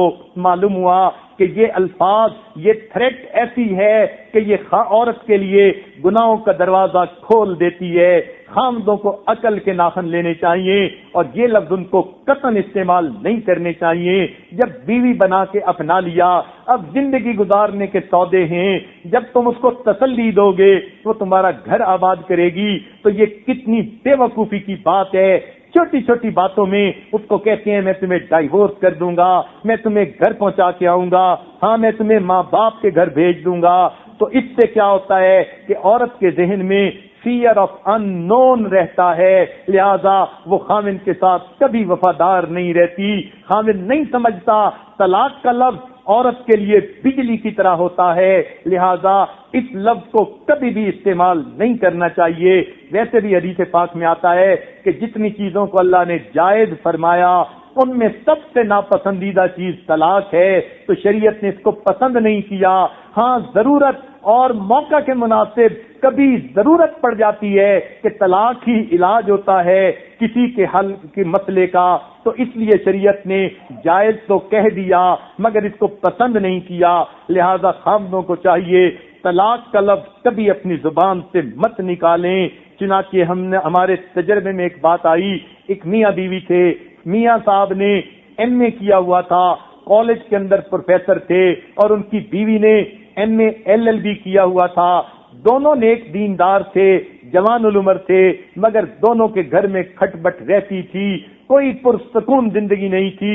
شادی کو 7 سال گزر گئے، 7 سالوں میں کوئی سکون کا دن انہوں نے شاید گزارا ہوگا۔ چنانچہ جب دونوں سلسلے میں داخل ہوئے تو دونوں کے اپنی اپنی طرف سے یہ بات پہنچائی، بیوی نے علیحدہ خط میں لکھی، خاوند نے علیحدہ بیٹھ کر بات کی کہ ہم آپس میں کوئی سیٹ نہیں ہو پائے، اگرچہ لکھے پڑے ہیں، اگرچہ ہم دیندار ہیں، لیکن لگتا ہے کہ ہماری گاڑی لمبی نہیں چلے گی۔ اس عاجز نے ذرا دونوں سے بات معلوم کی تو پتہ چلا کہ میاں صاحب کی عادت تھی ذرا سے غصے میں آ کے کہہ دیتے میں لکھا پڑھا ہوں، پروفیسر ہوں، اور اگر تم جو ہے میری بات نہیں مانو گی میں تمہیں طلاق دے کے دوسری شادی کر لوں گا۔ اس کی وجہ سے عورت کے اندر انسیکیورٹی آ گئی تھی، اور وہ بھی پھر میاں کے ساتھ جھگڑے کرتی تھی۔ جب اس عاجز نے ڈائگنوز کر لیا کہ ان دونوں کے درمیان اصل مرض یہ ہے، تو ایک مرتبہ دونوں کو بلایا، بیوی پردے میں آئی، خاوند آیا، خاوند اور بیوی کو بٹھا کر کہا آپ دونوں کی جو ہے خوشیوں کا ایک حل اس عاجز کے پاس موجود ہے۔ وہ کہنے لگے کیا؟ میں نے خاوند سے کہا وعدہ کرو گے کہ اس کو پورا کرو تو پھر میں وہ حل آپ کو بتاتا ہوں، مگر اس کے بعد تمہاری زندگی جنت کا نمونہ بنے گی۔ وہ بڑے حیران ہو گئے، ایسا کون سا حل ہے؟ میں نے خاوند سے وعدہ لیا کہ یہ میرے ساتھ وعدہ کرو کہ تم اپنی بیوی کو طلاق نہیں دے سکتے جب تک کہ تم مجھ سے مشورہ نہیں کر لو گے، اور میں بھی ہاں نہیں کہہ دوں گا۔ خاوند نے جب یہ وعدہ کیا، اب بیوی کو پروٹیکشن مل گئی، سیکیورٹی مل گئی، چنانچہ جب واپس گئے اس کے بعد کبھی بھی ان کے درمیان دوبارہ جھگڑا نہیں ہوا، اس لیے کہ بیوی کو اب یقین ہو گیا حضرت صاحب سے میرے خاوند نے وعدہ کر لیا، اب یہ طلاق مجھے نہیں دے سکتا، لہذا اب اس کو زندگی کی سکون نصیب ہو گیا۔ تو خاوند لوگ یہ بہت بڑی کوتاہی کر لیتے ہیں، ان کو پتہ ہی نہیں ہوتا کہ یہ لفظ عورت کے ذہن میں کتنا انقلاب برپا کر دیتا ہے، اس کو ذہن میں منافقت پیدا کر دیتا ہے، اس کی شخصیت کو توڑ کے دو میں بدل دیتا ہے، سپلٹ پرسنالٹی وہ بن جاتی ہے۔ طلاق کا نام سن کر اس کے دماغ میں شیطان کسی دوسرے غیر محرم کا تعلق ڈال دیتا ہے، گناہوں کے دروازے کھل جاتے ہیں، وہ بساتی گھر کسی اور کا ہے مگر دل میں کسی اور کو بتا رہی ہوتی ہے۔ یہ کتنی واہیات اور بری بات ہے۔ لہذا خاوندوں کو چاہیے کہ وہ طلاق کی تھریٹ کبھی بھی نہ دیں۔ ہاں مسائل ہوتے ہیں، پرابلمز ہوتے ہیں، ان کے جائز اور بھی طریقے ہیں سمجھانے کے۔ ایک طلاق کا لفظ تو سمجھانے کے لیے اللہ نے نہیں بنایا، لہذا چاہیے کہ ہمیں اس کے سمجھانے کا طریقہ جو ہے وہ اختیار کرنا چاہیے۔ قرآن مجید میں جہاں میاں بیوی کے درمیان کوئی رنجش ہوئی یا بیوی نے غلطی کی تو قرآن مجید نے اس کی تعدیب کا طریقہ بتایا۔ سب سے پہلی بات سمجھائی کہ تم اس سے اپنے جو ہے وہ بولنا بند کر دو، یعنی بولنا جو ہے کم کر لو، تو جب کم کرو گے تو صاف ظاہر ہے کہ وہ تمہیں منا لے گی، غلطی سے ہٹ آئے گی، اور اگر یہ بھی نہیں تو وَاهْجُرُوهُنَّ فِي الْمَضَاجِعِ، پھر تمہیں چاہیے کہ تم اس کو جو ہے بستر جدا کر لو، تو وہ پھر سمجھ جائے گی کہ میاں مجھ سے واقعی ناراض ہے۔ اب جب اتنی باتیں بتائی گئیں تو اس میں کہیں طلاق کا لفظ تو نہیں لیا گیا، تو معلوم ہوا شریعت بھی چاہتی ہے کہ سمجھانے کے طریقے اور بھی ہیں، پہلے ان کو کیا جائے، حتیٰ کہ اگر وہ فحش غلطی گناہ بھی کر بیٹھی ہے، شریعت کہتی ہے اس کے بعد تم اس کو اگر مارنا بھی چاہو تو شریعت تمہیں تھوڑی اجازت دے گی، مگر اس کی بھی حدود و قیود ہیں، اور یہ عام بات پہ نہیں کہ نمک تیزوں پہ ہاتھ اٹھا لیا، یہ اس عورت کے لیے ہے کہ جو اخلاقی غلطی کر بیٹھی، اس پر مرد کو حکم دیا گیا کہ پہلے تم اس سے ناراض ہو، وہ تمہیں منائے، پھر بھی نہیں سمجھی بستر جدا کر لو، پھر بھی نہیں سمجھی اب ذرا اس کو تھپڑ بھی دو چار لگا دو، مگر پشت پہ لگاؤ، چہرے پہ نہیں لگا سکتے۔ ایک صاحب کہنے لگے وہ جی اسلام میں بیوی کو مارنے کا حکم ہے۔ میں نے اسے کہا کہ مارنے کا حکم تو ہے مگر کس صورتحال میں؟ کہنے لگا ہاں اگر وہ کوئی اخلاقی غلطی کر لے پھر مارنے کا حکم ہے۔ میں نے کہا آپ کیا چاہتے ہیں کہ وہ اخلاقی غلطی کر کے آئے، اب خامند کو چاہیے کہ اس کو حلوہ کھلائے کہ ہاں تم نے بہت اچھا کام کیا، میں تمہیں آئس کریم لا کے کھلاتا ہوں۔ اس کا تو حل یہی ہے، جب سمجھانے سے بھی نہیں سمجھ رہی تو پھر ایک وقت ایسا آتا ہے کہ لاتوں کے بھوت پھر باتوں سے نہیں مانا کرتے، اس لیے شریعت نے پھر اس کو علاج کے طور پر یہ کڑوی دوا پلانے کا حکم دیا، مگر اس دوران کہیں طلاق کا لفظ تو نہیں آیا قرآن کی آیت میں، تو معلوم ہوا کہ شریعت بھی یہ چاہتی ہے کہ مسائل کا حل ڈھونڈا جائے، مگر طلاق حل نہیں ہے۔ طلاق کا جہاں حکم آیا شریعت کہتی ہے فبعثوا، جو ہے تم بلاؤ اپنوں میں سے بھی 2 بندے، ان کے بھی 2 بندے، وہ بھی آپس میں بیٹھ کے مشورہ کریں۔ تو معلوم ہوا کہ طلاق سے پہلے بھی مشورت کو رکھا گیا، تو طلاق تو سب سے آخری چیز ہوتی ہے، اس سے پہلے کتنے مراحل ہیں۔ تو خامدوں کو یہ بات اچھی طرح سمجھنی چاہیے، ذرا سی بات پہ کہہ دینا تمہیں طلاق دے دوں گا، یہ انتہائی پرلے درجے کی بے وقوفی ہوتی ہے۔ اسی طرح تیسری خطرناک غلطی، خامد ہر وقت بیوی کو کہتے رہتے ہیں کہ تم تو اتنی خوبصورت نہیں، میں دوسری شادی کر لوں گا۔ یہ دوسری شادی کی دھمکی دینے کی کیا ضرورت ہوتی ہے؟ گو شریعت نے مرد کو اجازت دی کہ وہ 4 شادیاں کر سکتا ہے، لیکن ہمارے ماحول معاشرے میں جب مرد کے سب تقاضے اس کی بیوی پورا کر رہی ہے، اس کو کیا مصیبت پڑی ہے کہ وہ اس بیوی کو دوسری شادی کی دھمکی دے یا سوکن لانے کی دھمکی دے، خواہ مخواہ اس کی زندگی میں بھی پریشانی پیدا کرے، اپنی زندگی میں بھی پریشانی پیدا کرے۔ یاد رکھنا 2 بیویوں کے درمیان عدل و انصاف کرنا یہ انسان کے اوپر فرض ہوتا ہے، اور یہ عدل کرنا انسان کے بس کی بات نہیں ہوتی۔ سنیے قرآن مجید اس پر گواہی دے رہا ہے، ارشاد فرمایا وَلَن تَسْتَطِيعُوا أَن تَعْدِلُوا بَيْنَ النِّسَاءِ وَلَوْ حَرَصْتُمْ، تم کتنے حریص کیوں نہ ہو جاؤ، تمہارے اندر کتنا ٹھرکی پن کیوں نہ ہو، تم 2 بیویوں کے درمیان انصاف نہیں کر سکتے۔ تو جب شریعت کہتی ہے تم انصاف کر ہی نہیں سکتے، کمزور ہو، تو پھر اتنا بڑا بوجھ کیوں لے کر قیامت کے دن اللہ کے حضور جاؤ گے؟ اس لیے حدیث پاک میں آتا ہے جس بندے کی 2 بیویاں ہوں اور وہ ان کے درمیان انصاف نہ کرتا ہو، قیامت کے دن فالج زدہ انسان کی طرح اللہ تعالیٰ کے سامنے اس کو کھڑا کیا جائے گا، اور پھر اس کو شرمندگی ہوگی کہ میں نے اپنی بیویوں میں نا انصافی کی۔ تو جب اتنا انصاف ہم کر ہی نہیں پاتے، یہ بہت بڑا چیلنج ہے، لہذا دوسری شادی کوئی چھوٹی سی بات نہیں ہوتی، تو ایسی دھمکی دینے کی کیا ضرورت ہوتی ہے؟ اس عاجز نے امریکہ کی ایک کمیونٹی میں بعض بیویوں کی طرف سے یہ باتیں سنی، خاوند ہم پر توجہ نہیں دیتے، ان کو خوب سے خوب تر کی تلاش رہتی ہے، اور یہ نیک لوگوں کی باتیں تھیں جو سلسلے میں بیٹھ تھے۔ جب اس عاجز نے کمیونٹی کی کئی عورتوں کی طرف سے یہ پیغام سنا یا محسوس کیا، تو پھر خاوندوں کی ذرا ایک تلاش لی، ان کو بلا کر بٹھایا، ذرا حال احوال پوچھے۔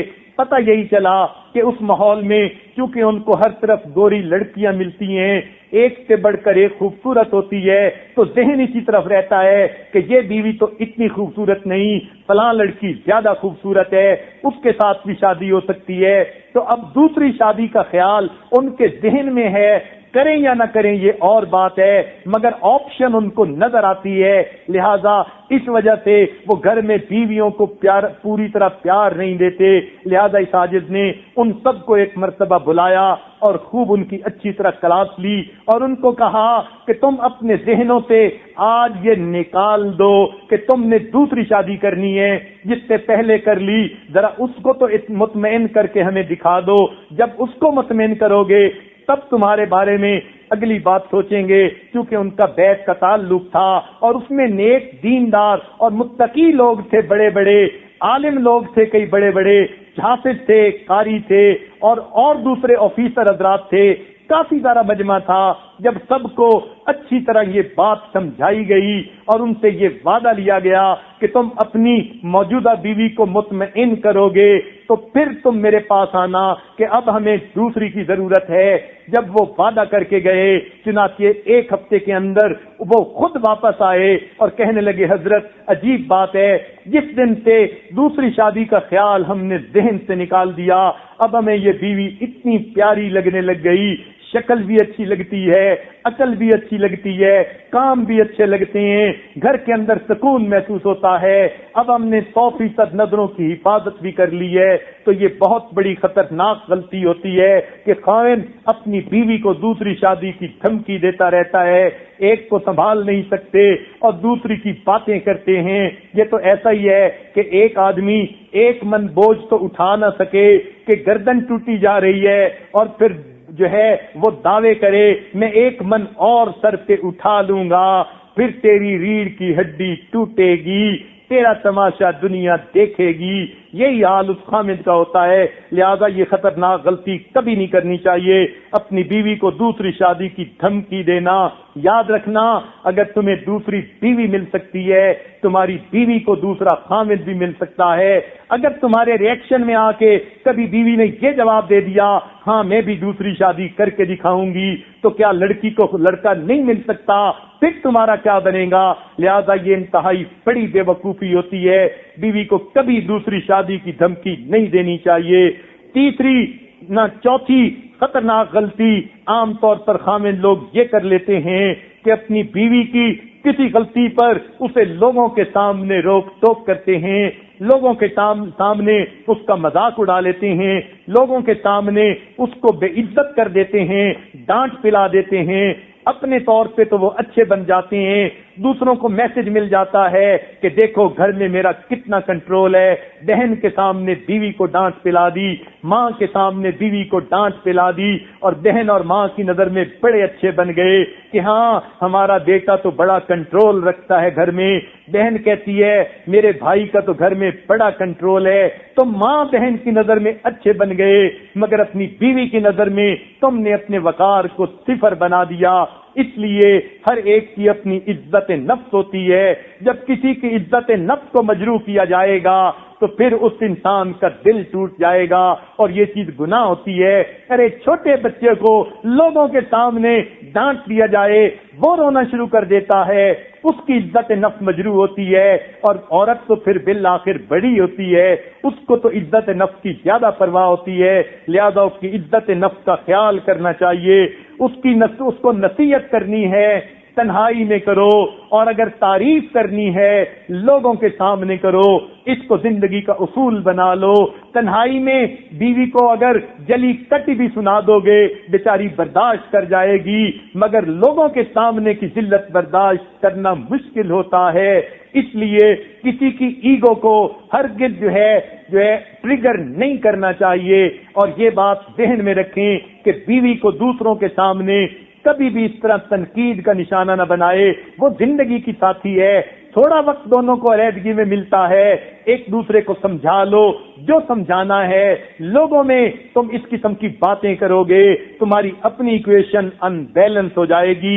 لہذا چوتھی غلطی کہ لوگوں کے سامنے اپنی بیوی کو بے عزت نہیں کرنا چاہیے، عزت نفس کو مجروح نہیں کرنا چاہیے، بلکہ ماہر نفسیات نے لکھا ہے کہ بچہ جب تنہائی میں گرتا ہے اور اس کو زیادہ چوٹ لگتی ہے وہ نہیں روتا، اٹھ کے کھڑا ہو جاتا ہے، لیکن اگر لوگوں کے سامنے گر جائے آدھی چوٹ بھی لگے رونا شروع کر دیتا ہے، اس لیے کہ لوگوں کے سامنے اس کی عزت نفس مجروح ہوتی ہے، وہ درد سے نہیں رو رہا ہوتا، عزت نفس مجروح ہونے کی وجہ سے رو رہا ہوتا ہے۔ لہذا عزت نفس کو مجروح کبھی بھی انسان نہ کرے۔ اور یہ 4 باتیں ہوئیں۔ 5ویں خطرناک غلطی عام طور پر خامد یہ کرتے ہیں کہ بیوی کو وقت نہیں دیتے، بلکہ وقت ملا، اب امی کے پاس بیٹھے باتیں چل رہی ہیں اور رات کے 12 بج گئے، نیند سے جب آنکھیں پر ہو گئیں، اب کمرے میں آ کے دھم سے لیٹ گئے، اور بیوی سے بات بھی نہیں، کوئی پوچھنا بھی نہیں کہ تم جیتی ہو یا مرتی ہو، تمہاری طبیعت ٹھیک ہے یا بیمار ہو۔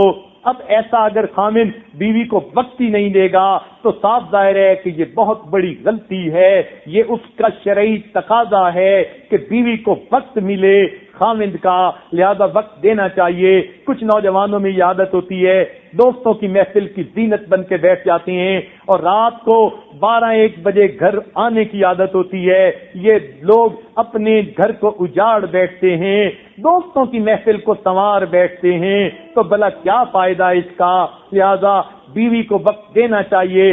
کئی گھر میں آ تو جلدی جاتے ہیں لیکن بہن بھائیوں میں بیٹھے ہیں یا کسی یعنی ماں کے پاس بیٹھے ہیں, والد کے پاس بیٹھے ہیں, دوسرے افراد خانہ کے پاس بیٹھے رہتے ہیں مگر بیوی کو وقت نہیں دیتے. یہ چیز بالآخر جو ہے جھگڑے کا ذریعہ بنتی ہے. یہ بیوی کا بنیادی وقت ہے, حق ہے کہ خامند اس کو وقت دے. کئی مرتبہ نیکوکاری کی وجہ سے لوگ اپنی بیوی کو وقت نہیں دے سکتے.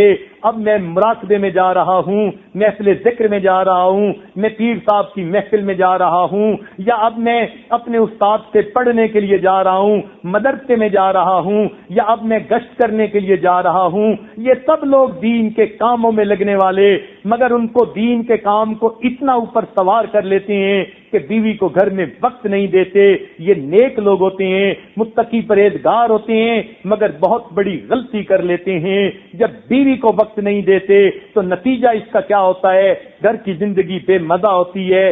چنانچہ ایک مرتبہ امیر المومنین حضرت عمر لانو کے دور میں ایک عورت آئی, ابی ابن کعب لانو کی عدالت تھی. ان کے سامنے آ کر اس نے اپنے خامد کی تعریفیں شروع کر دیں. کہنے لگی میرا خامد بڑا نیک ہے, بہت اچھا ہے, سارا دن روزہ رکھتا ہے, ساری رات نوافل پڑھتا ہے, اللہ کا قرآن پڑھنے میں گزار دیتا ہے. اور یہ کہہ کے وہ چپ ہو گئی. حضرت عمر لانو بڑے حیران ہوئے کہ یہ عورت اپنے خامد کی بڑی تعریفیں کر رہی ہے. تھوڑی دیر بعد پھر پوچھا تو کیوں آئی؟ اس نے پھر یہی کہا میرا خامد بڑا نیک ہے, سارا دن روزہ رکھتا ہے, ساری رات عبادت میں گزار دیتا ہے. یہ کہہ کر پھر چپ ہو گئی. عمر لانو بات نہ سمجھ سکے, حیران تھے. تو ابی ابن کعب لانو نے کہا کہ امیر المومنین, اس عورت نے بڑے پیارے لفظوں سے اپنے خاوند کی ایک کمزوری آپ کے سامنے پیش کر دی اور یہ آپ کی خدمت میں حاضر ہوئی ہے تاکہ آپ اس کے خاوند کو سمجھائیں. عمر لانو نے کہا کون سی کمزوری؟ اس کا خاوند تو بڑا نیک نظر آتا ہے. انہوں نے فرمایا یہی تو وہ کہنا چاہتی ہے, سارا دن روزہ رکھتا ہے اور ساری رات عبادت کرتا ہے, بیوی کے پاس گزارنے کے لیے اسے فرصت ہی نہیں. تب عمر لانو سوچنے لگے وہ کتنے پیارے انداز سے بیوی نے اپنے خاوند کی شکایت کی. چنانچہ انہوں نے خاوند کو بلایا. وہ ایک صحابی تھے, بڑے نیک تھے, اللہ کی محبت میں سرشار تھے.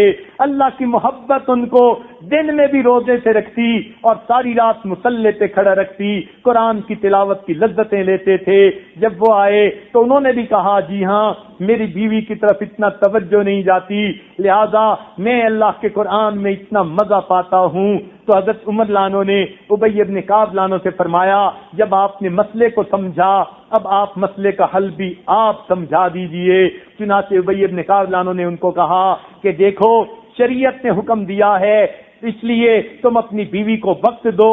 تمہیں چاہیے اگر تم 3 دن روزہ رکھنا بھی چاہتے ہو تو رکھو مگر چوتھا دن افطار کرو اور وہ دن تم اپنی بیوی کے ساتھ گزارو. چنانچہ یہ کہہ کر وہ تو چلے گئے میاں بیوی. بیوی بھی خوش تھی, ہر 3 دن کے بعد مجھے خاوند سے وقت مل جائے گا. لیکن عمر لانو نے پوچھا ابی ابن کعب آپ نے یہ 3 دن کی جو ہے شرط کیسے لگائی؟ وہ کہنے لگے میں نے قرآن مجید کو دیکھ کر لگائی کہ قرآن مجید نے ایک مرد کو زیادہ سے زیادہ 4 عورتوں کے ساتھ شادی کی اجازت دی. اگر بالفرض کوئی 4 شادیاں بھی کر لے تو ہر عورت کو 3 دنوں کے بعد چوتھی رات مل جائے گی. اس لیے میں نے شرط لگا دی کہ تم زیادہ سے زیادہ 3 دن تک روزے رکھ سکتے ہو, چوتھے دن افطار کر کے تمہیں اپنی بیوی کے ساتھ وقت گزارنا پڑے گا. تو کئی مرتبہ نیک لوگ بھی اپنی نیکیوں میں لگ کے اپنی بیویوں سے غافل ہو جاتے ہیں اور یہ بہت خطرناک غلطی ہے. اسی لیے کئی مرتبہ کام میں لوگ چلے جاتے ہیں, بیوی کو وقت نہیں دیتے. حضرت عمر رضی اللہ تعالیٰ عنہ ایک مرتبہ آ رہے تھے, رات کا وقت تھا, ایک گھر سے ان کو کچھ اشعار کی آواز سنائی دی جس سے پتہ چلا ایک جوان بیوی اپنے خاوند کی محبت میں شعر پڑھ رہی تھی. چنانچہ وہ گھر آئے اور گھر آ کے اپنی بیٹی جو ام المؤمنین سیدہ حفصہ رضی اللہ تعالی عنہا سے پوچھا کہ مجھے بتاؤ کہ ایک عورت اپنے میاں کے بغیر کتنا وقت آرام سے گزار سکتی ہے؟ انہوں نے کہا جتنی اللہ نے عدت متعین کی ہے، یعنی 4 مہینے 10 دن کی بات ہے۔ چنانچہ عمر لانوں نے قانون بنا دیا کہ ہر مجاہد جو میدان جہاد میں جائے گا 4 مہینے کے بعد بالآخر وہ گھر آئے گا، اپنی بیوی کے ساتھ کچھ وقت گزارے گا، پھر دوبارہ جائے گا۔ چنانچہ اگر ام المومنین سیدہ حفصہ رضی اللہ تعالیٰ عنہ، اتنی پاکیزہ شخصیت جو امت کی ماں ہیں، وہ فرماتی ہیں کہ 4 مہینے کی مدت زیادہ سے زیادہ ہے، تو پھر جو لوگ سالوں اپنی روزی کی خاطر دوسرے ملکوں میں رہتے ہیں، وہ جی جوان بیٹا ہے مگر انگلینڈ چلا گیا اور جو ہے اس کی بیوی ہمارے پاس رہتی ہے، اب ذرا وہ خود سوچیں کہ جب بیوی 1 سال 2 سال خاوند کے بغیر رہے گی تو پھر گھر میں کیا معاملہ ہوگا، شیطان کو کتنا موقع ملے گا اس کی بیوی کو برگلانے کا اور گناہ پہ اکسانے کا۔ ادھر بیوی گناہ کرے گی، ادھر خاوند گناہ کرے گا، اور اگر گناہ نہیں بھی کریں گے تو گناہ کی حسرت تو ہر وقت ان کے ذہن میں رہے گی صحیح، تو پھر بھی تو عبادت میں دل نہیں لگے گا۔ لہذا ایسی صورتحال سے بچنا چاہیے جس میں کہ میاں بیوی ایک دوسرے سے 4 مہینے سے زیادہ جدا ہوں۔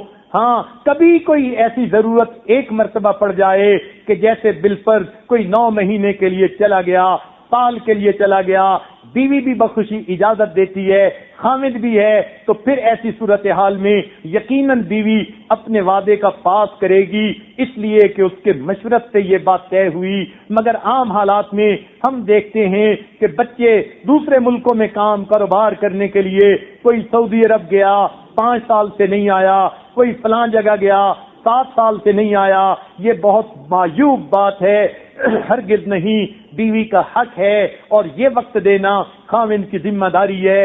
روزی ملتی ہے نہیں ملتی، گھر واپس آؤ، تم بھی بھوکے رہو گے، بیوی تمہارے ساتھ بھوک برداشت کر لے گی، اسے تمہاری ضرورت ہے، اسے مرغن غذاؤں کی ضرورت نہیں۔ لہذا اس پوائنٹ کو بھی ذہن میں رکھنا چاہیے، اور یہ خطرناک غلطی کبھی نہیں کرنی چاہیے کہ انسان اپنی بیوی کو وقت نہ دے سکے۔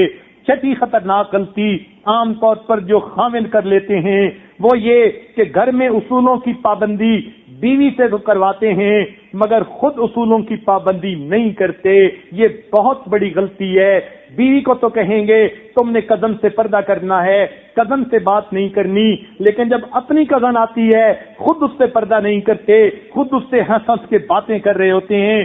بیوی کو کہتے ہیں تم نے نامحرم کی طرف دیکھنا نہیں، اور خود بیوی کی موجودگی میں نامحرم لڑکیوں کو للچائی نظروں سے دیکھ رہے ہوتے ہیں۔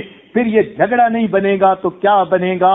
اصول سب کے لیے ہیں، اگر اصول اس کے لیے ہیں تو اصول آپ کے لیے بھی ہیں۔ چنانچہ مجھے کیلیفورنیا میں ایک ایسی خاتون ملی، بیچاری نیک تھی مگر اس کا خاوند اس کو فل حجاب میں رکھتا مگر اپنے لیے آزادی، وہ بیچارہ کوئی غیر مقلد قسم کا نوجوان تھا، بیوی کو کہتا تمہارے لیے حجاب کا حکم ہے۔ اور مزے کی بات ذرا دیکھیے کہ ایک مرتبہ چھٹی کے دن بڑا خوش ہوا، کہنے لگا چلو میں تمہیں بیچ پہ لے کے جاتا ہوں۔ اب وہ بیچ پہ لے کے اپنی بیوی کو گیا، ہاتھ میں دستانے پہنائے اور پورا اوپر سے جو ہے نقاب والا برقع پہنایا، پاؤں میں جرابیں پہنائی، تو بیوی کو تو اس طرح پہنا کے لے گیا، اور جب خود ساتھ گیا تو اس نے شارٹ پہن لی اور اس کی رانیں آدھی ننگی ہیں، اور وہ بیچ کے اوپر بیوی کو لے کے جا رہا ہے۔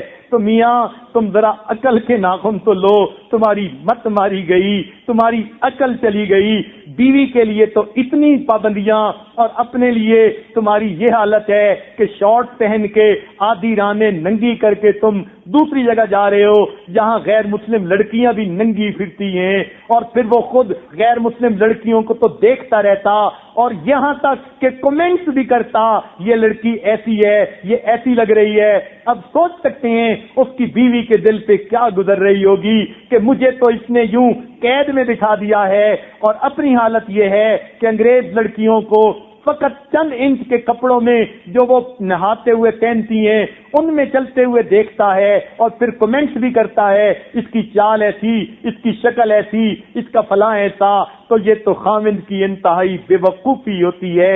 بہرحال یہ ایک بات سمجھنے کی ہے کہ کہ کبھی انسان اگر گھر کے اندر اصول بناتا ہے تو اصول سب کے لیے ہوتے ہیں. اگر بیوی کے لیے اصول ہیں تو خاوند کے لیے بھی اصول ہوتے ہیں. اگر خاوند پابندی نہیں کرے گا تو بیوی سے پابندی کی پھر کیا جو ہے توقع کر سکتا ہے کہ بیوی کو تو کہے تم نیک بن کر رہو اور خود جو ہے بیٹھا ہوا کیبل دیکھ رہا ہو اور خود بیٹھا ہوا نیوڈ کلب کی فلمیں دیکھ رہا ہو. پھر تو ہے گھر کے اندر جھگڑے ہی ہوں گے, لڑائیاں ہی ہوں گی. لہذا یہ غلطی بھی کبھی نہیں کرنی چاہیے. ساتویں خطرناک غلطی جو عام طور پر خاوند کر لیتے ہیں وہ یہ کہ بیوی کی چھوٹی چھوٹی باتوں پہ نکتہ چینیاں کرتے ہیں, حتیٰ کہ یہ نکتہ چینی بڑھتے بڑھتے یہاں تک بڑھ جاتی ہے ہر وقت بیوی کو شک کی نظر سے دیکھنے لگ جاتے ہیں. یہ شک ایک مرض ہے. اگر کسی کو یہ مرض لگ جائے تو اس کو تو پھر ہوا پہ بھی تنقید کرنی ہوتی ہے, ہوا پہ بھی اس کو شک ہو جاتا ہے یہ اس وقت کیوں ہل رہی ہے, میری بیوی کو کوئی میسج تو نہیں لا کے دے رہی. ہم نے تو یہاں تک دیکھا کہ شک والے بندے کا حال اتنا برا کہ اگر اس کی بیوی اپنے سگے بھائی سے بات کرتے ہوئے مسکرا پڑتی ہے تو خاوند کے دل کے اندر شک پڑ جاتا ہے یہ سگے بھائی سے مسکرا کے باتیں کیوں کر رہی ہے. آپ اندازہ تو کیجئے کیا عقل پہ پردے پڑ گئے کہ ایک شادی شدہ لڑکی اپنے بھائی سے بھی پیار کی بحث کے بات نہیں کر سکتی تو پھر کس سے کر سکتی ہے. تو اس کی بنیادی وجہ تنقید والی طبیعت, چھوٹی چھوٹی چیزوں پہ تنقید کی عادت نہیں ڈالنی چاہیے. کئی لوگوں کو دیکھا آ کے بیٹھیں گے دسترخوان کے اوپر 10 چیزیں بنی ہوئی ہیں مگر جو اچھی چیزیں ہیں ان کی تعریف کرنے کے لفظ تو ایک زبان سے نہیں نکلے گا. اگر چٹنی میں نمک زیادہ ہے فوراً کہیں گے چٹنی میں نمک زیادہ ہے یا فلاں چیز میں یہ زیادہ ہے, تو تنقید فوراً کر دیتے ہیں اور تعریف کی کبھی توفیق نہیں ہوتی. چنانچہ ایک جگہ میرا جانا ہوا, وہاں پر ایک وزیر صاحب تھے, ان کی بیوی نے اپنے میاں کی بات بتائی کہ ساری زندگی میں نے ان کے کھانے خود پکائے, آج تک انہوں نے کبھی میرے کھانے کی تعریف نہیں کی. جتنے مہمان آتے ہیں تعریف کر کے جاتے ہیں, جتنے لوگ آتے ہیں تعریف کر کے جاتے ہیں, اور واقعی ہمارے لیے بھی جو کھانا پکا اتنا اچھا تھا. کیونکہ حدیث پاک میں ہے ہم نے بھی اس خامد کو کہا کہ کھانا ماشاءاللہ بہت اچھا تھا. اب اس نے یہ بات جب بیوی کو بتائی, بیوی آگ بگولا ہو گئی کہ تمہیں تو کبھی توفیق نہ ملی 2 لفظ کہنے کی. چنانچہ اس وقت ہمیں احساس ہوا کہ واقعی یہ بہت بڑی غلطی ہوتی ہے کہ انسان چھوٹی چیزوں پہ نکتہ چینیاں تو فوراً شروع کر دے اور اس کی زبان سے کبھی خیر کی بات نہ نکلے. اس لیے کئی نوجوانوں کو دیکھا کہ باہر دوستوں کی محفل میں وہ گلاب کے پھول بنے ہوئے ہوتے ہیں اور گھر کے اندر آتے ہیں تو کریلا نیم چڑا بنے ہوئے ہوتے ہیں, ایسے کڑوے کہ بندہ تھو تھو کر دے. یوں بن کے گھر میں آتے ہیں تو پھر بیوی کو گھر میں کیسے سکون ملے گا. اس لیے یہ 7ویں غلطی کبھی نہیں کرنی چاہیے کہ انسان کبھی بھی اپنی جو ہے گھر میں چھوٹی چھوٹی چیزوں پہ نکتہ چینیاں نہ کرے. کئی لوگوں کو بچوں پہ نکتہ چینیوں کی عادت ہوتی ہے, ذرا سا اونچا بول پڑے فوراً کیوں اونچا بول رہے ہیں, ارے بچے ہیں اونچا نہیں بولیں گے, کھیلیں کودیں گے نہیں, بھاگے دوڑیں گے نہیں تو پھر یہ کیا کریں گے. تو نکتہ چینی کی عادت نہیں, اصولی باتیں ہوں ان کو سمجھانا چاہیے, بڑی باتوں کو بتانا چاہیے, چھوٹی چھوٹی باتوں کو نظر انداز کر دینا چاہیے. دیکھیں لوگ مشین بھی بناتے ہیں, روبوٹ بھی بناتے ہیں, اس کے پرزے فٹ کرنے ہوتے ہیں, ان میں بھی کلیئرنس اینڈ ٹالرنس رکھنی ہوتی ہے, تب پرزے آپس میں فٹ ہوتے ہیں. تو جب ہر چیز میں کلیئرنس اینڈ ٹالرنس ہوتی ہے تو گھر میں بھی کچھ ٹالرنس ہونی چاہیے. خامد کو کچھ چیزیں برداشت کر لینی چاہیے. چھوٹے بچوں کی باتیں یا بیوی کی کوئی بات ایسی برداشت ہونی چاہیے. ہاں اگر کوئی بڑی بات ہے, اصولوں کے خلاف ہے, شریعت میں گناہ ہے, اس پر تو واقعی ایکشن لینے کی ضرورت ہوتی ہے. مگر معمولی باتوں میں نکتہ چینی یہ تو واہیات سی بات ہے. کسی نے کیا اچھی بات کہی, to run a big show one should have a big heart. اچھا گھر چلانے کے لیے بندے کو دل بھی بڑا کر لینا چاہیے. لہذا یہ بھی خطرناک غلطی ہے کہ انسان ہر وقت نکتہ چینی کرتا رہے اور دوسرے کو شک کی نظر سے دیکھتا رہے. 8ویں اور خطرناک غلطی یہ ہے کہ انسان دوسروں کی وجہ سے اپنی بیوی کے ساتھ جھگڑ دیتا ہے. یہ بہت بڑی غلطی ہے. ایک اصول یاد رکھیے، اس عاجز کا تجربہ ہے، میاں بیوی ایک دوسرے کی وجہ سے کبھی نہیں جھگڑتے. جب بھی جھگڑتے ہیں کبھی نہ کبھی تھرڈ پرسن کی وجہ سے جھگڑتے ہیں. وہ تھرڈ پرسن وہ خاوند کی ماں بھی ہو سکتی ہے، خاوند کی بہن بھی ہو سکتی ہے، بیوی کی ماں باپ بھی ہو سکتے ہیں، بیوی کے بہن بھائی بھی ہو سکتے ہیں، بزنس ہو سکتا ہے، کوئی اور چیز ہو سکتی ہے. ہمیشہ تیسرے کی وجہ سے میاں بیوی کے درمیان جھگڑے ہوتے ہیں. لہذا کبھی بھی آپس میں نہیں جھگڑنا چاہیے کسی تیسرے کی وجہ سے، اور تیسروں کو بھی خیال کرنا چاہیے کہ کوئی ایسی بات نہ کریں جس سے میاں بیوی کے درمیان جھگڑے ہوں. یاد رکھنا، لیلۃ القدر میں سب بندوں کی بخشش ہو جاتی ہے، چند بندوں کی بخشش نہیں ہوتی. حدیث پاک میں فرمایا گیا، ایک وہ بندہ جس کے دل میں مومن کے بارے میں کینہ ہوتا ہے، اللہ تعالیٰ اس کی بخشش نہیں کرتے. اور ایک وہ بندہ جو کسی میاں بیوی کے درمیان جھگڑا کھڑا کر دیتا ہے، میاں بیوی کے درمیان نفرت کا باعث بن جاتا ہے، میاں بیوی کے درمیان دوری کا باعث بن جاتا ہے. حدیث پاک میں فرمایا گیا کہ ایسے بندے کی شب قدر کے اندر بھی مغفرت نہیں کی جاتی. لہذا ساس کو بھی سوچنا چاہیے، اگر میں نے کوئی ایسی بات کر دی جس کی وجہ سے میرے بیٹے نے بیوی سے جھگڑا کر لیا تو میں کہیں ان میں تو شامل نہیں ہو جاؤں گی. سسر کو بھی یہی سوچنا چاہیے، نند کو بھی یہی سوچنا چاہیے، رشتہ داروں کو بھی یہی سوچنا چاہیے. ہم کوئی بات ایسی نہ کریں ہماری وجہ سے میاں بیوی کے درمیان فاصلہ ہو جائے. اگر فاصلہ ہو گیا یہ اتنا بڑا گناہ ہے، اللہ تعالیٰ شب قدر میں بھی بخشش نہیں کرتے.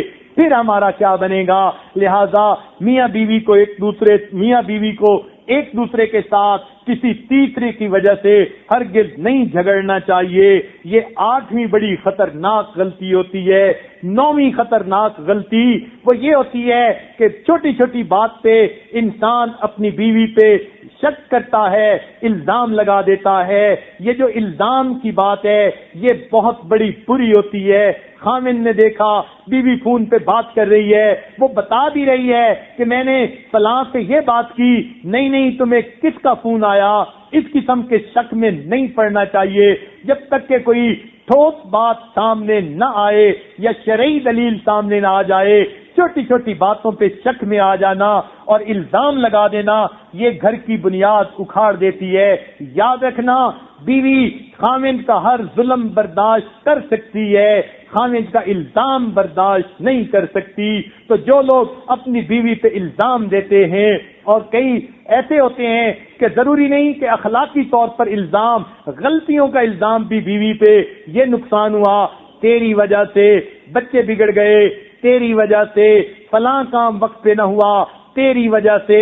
یہ الزام ہی تو ہیں، صرف اخلاقی الزام ہی تو نہیں ہوتے، دوسرے بھی تو الزام ہوتے ہیں. تو جن خامدوں کو یہ عادت ہو ذرا سی بات پہ بیٹے نے بات نہ مانی، بیوی کو کہا تو نے بگاڑ دیا، ارے صاحب آپ بھی تو باپ تھے، آپ نے کون سا اسے سنوار لیا، آپ بھی بگاڑنے میں برابر کے شریک ہیں. تو یہ جو بیوی پہ ذرا سی بات پہ الزام دے دینا کہ تم نے جو ہے ہم وقت پہ تقریب میں نہیں پہنچے تمہاری وجہ سے، حالانکہ دیر بچوں نے کر دی تھی یا کوئی اور وجہ بن گئی تھی، تو بات پہ بیوی پہ الزام لگا دینا یہ بہت بڑی خطرناک غلطی ہوتی ہے.